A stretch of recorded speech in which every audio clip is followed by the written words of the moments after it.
Assalamualaikum warahmatullahi wabarakatuh. Perkenalkan nama saya Muhammad Hafiz Sakil dan teman saya Muhammad Rizky Adianto. Di sini kami mewakilkan dua teman kami yaitu Daniel Pratama Manurung dan Muhammad dan Syahwa Safina Adini karena tidak bisa hadir.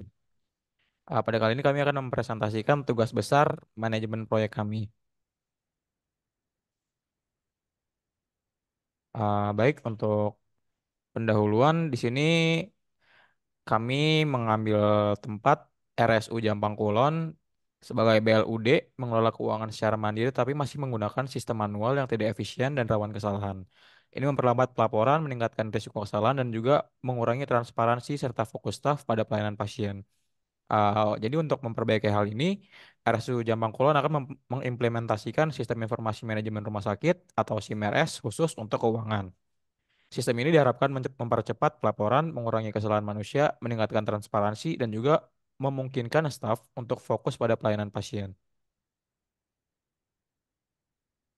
Untuk proyek scope manajemennya, di sini kami menggunakan WBS, yaitu suatu metode yang digunakan untuk mengorganisir atau mendefinisikan secara hierarki pekerjaan yang harus dilakukan dalam sebuah proyek. Berikut WBS dari kami. Di sini ada dari pembuatan aplikasi, persiapan pemutahiran data sistem, pengembangan aplikasi, pengujian, penyempurnaan, instalasi aplikasi pada server, dan juga pelatihan teknis.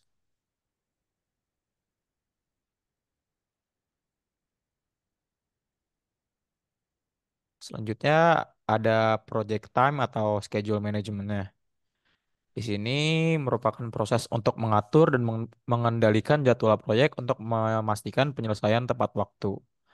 Langkah-langkah utamanya meliputi pendefinisian aktivitas, urutan, estimasi durasi, pengembangan jadwal, dan juga untuk mengontrol jadwal.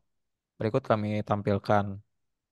Di sini ada persiapan analisis kebutuhan sistem, pengembangan lanjutan, pengujian aplikasi, penyempurnaan, instalasi, dan juga pelatihan teknis.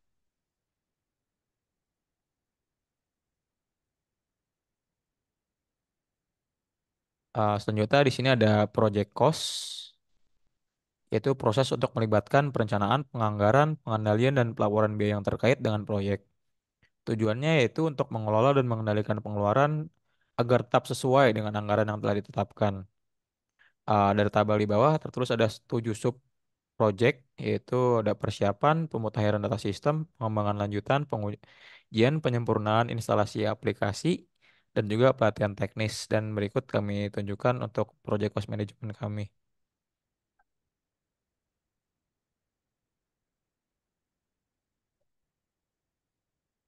Selanjutnya ada project quality management. Di sini melibatkan perencanaan, pengendalian, dan peningkatan kualitas dalam seluruh siklus hidup proyek. Hal ini juga meliputi identifikasi standar kualitas yang relevan, pengembangan prosedur dan panduan, pengendalian kualitas dalam pelaksanaan proyek, dan juga evaluasi kinerja proyek terkait kualitas.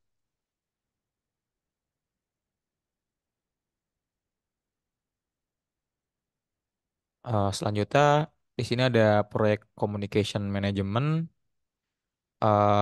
Di sini ada macam-macam jenis komunikasi seperti laporan status mingguan, pertemuan tim proyek, lalu ada ulasan bulanan proyek, ada ulasan untuk gerbang proyek, dan juga tinjauan untuk desain teknis.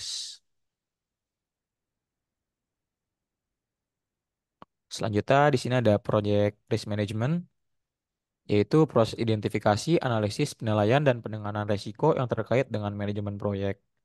Di sini ada 5 orang yang bertanggung jawab kurang lebih, yaitu ada manajer proyek, ada senior programmer, ada penulis teknis, dan juga ada spesialis pengujian.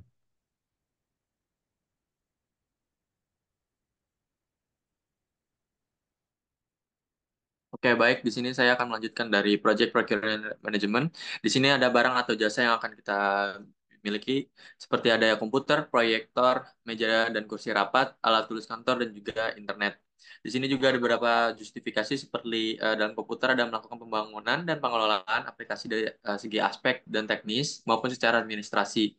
Lalu untuk proyektor diperlukan untuk pertemuan para stakeholders, dalam menjalankan proyek, serta dalam meja kursi diperlukan dalam pertemuan juga dalam untuk stakeholder dalam menjalankan proyek, serta alat tulis kantor yang diperlukan sebagai penunjang kerja karyawan dan alat internet sebagai alat menunjang pekerjaan. Oke, lanjut. Di sini ada project stakeholder management.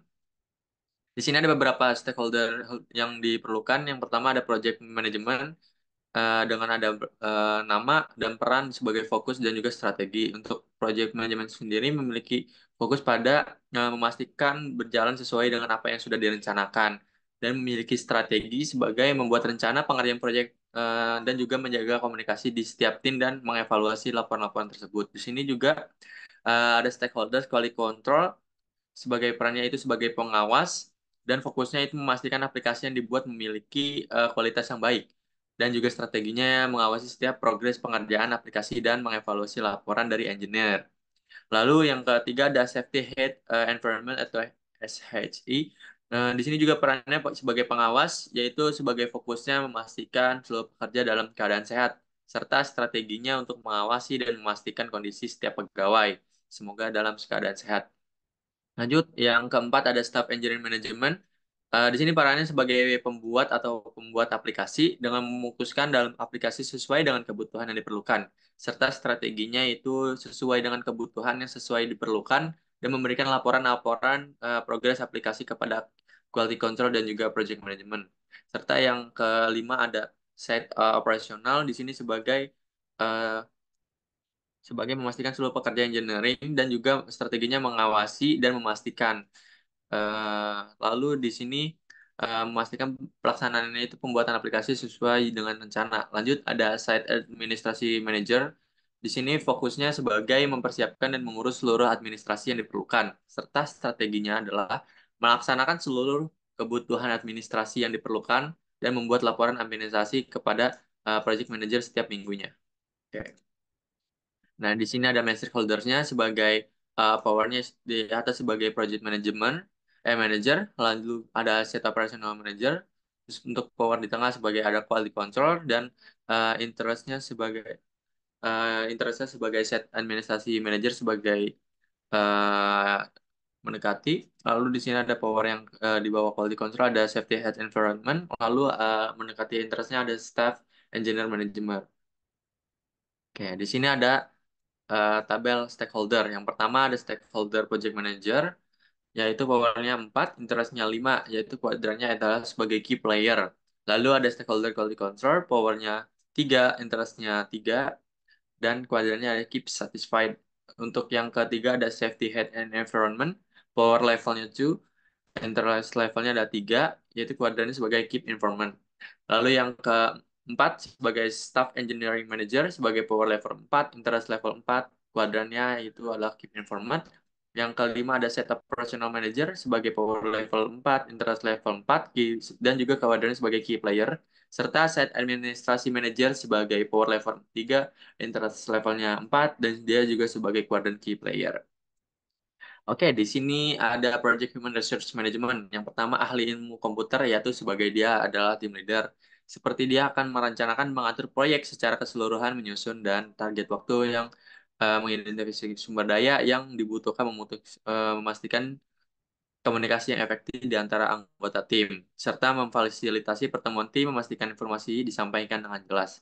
Lalu yang kedua ada ahli basis data atau tenaga ahli, merancang dan mengembangkan struktur basis data yang efisien dan juga sesuai dengan kebutuhan proyek, serta dia akan mengintegrasikan data spasial dari berbagai sumber menjadi bentuk satu basis data yang terpadu.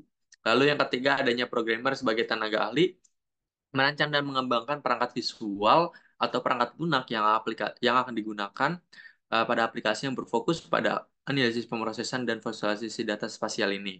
Lalu yang keempat ada operator basis data, yaitu dia mengelola basis data serta mengoperasikan sistem dengan secara spasial datanya. Ini melibatkan memasukkan data ke dalam basis data serta melakukan pembaruan dan pemeliharaan yang ada. Oke, di sini ada yang terakhir yaitu sebagai full stack developer. Di sini dia akan merancang dan mengembangkan aplikasi suatu platform yang digunakan untuk meliputi seluruh tumpukan teknologi yang akan terlibat pada proses tersebut. Oke, sekian. Terima kasih. Saya balikan ke Hafiz. Baik, terima kasih Mas Rizky. Sekian presentasi dari kami. Kurang lebihnya mohon dimaafkan. Wassalamualaikum warahmatullahi wabarakatuh.